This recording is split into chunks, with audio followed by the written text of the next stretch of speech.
Cette déclaration est faite au nom du collectif Défenseurs Plus, organisme haïtien de promotion et de défense des droits de la personne humaine. Défenseurs Plus a pour mission de promouvoir et de défendre les droits de la personne pour parvenir à un véritable état de droit démocratique en Haïti.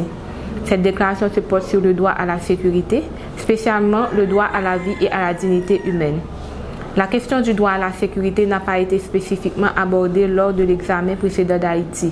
Aucun pays n'a fait de recommandations liées directement au droit à la vie et à la dignité humaine.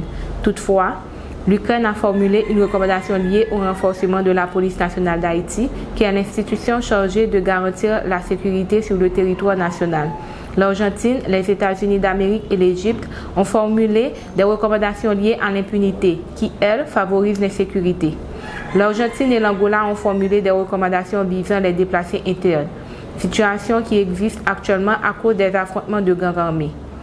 Le droit à la vie et à la dignité humaine est prôné dans la Déclaration universelle des droits de l'homme. Leur violation doit attirer l'attention des États membres de l'Organisation des Nations unies. Du deuxième examen d'Haïti à aujourd'hui, le droit à la sécurité qui n'est pas garanti en Haïti entraîne les violations du droit à la vie et à la dignité humaine.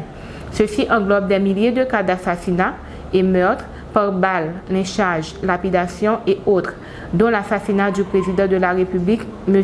Jovenel Moïse. Des milliers de cas de kidnapping, dont plus de 900 cas monitorés par Défenseurs Plus en 2020.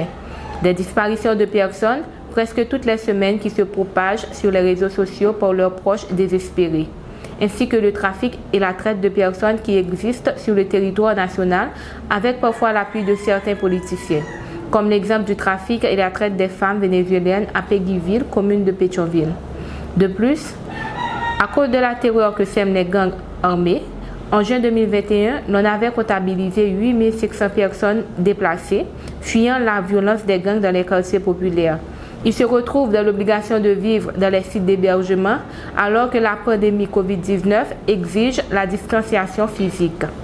Malheureusement, les mesures lancées publiquement par les autorités ne sont pas passées de parole à action.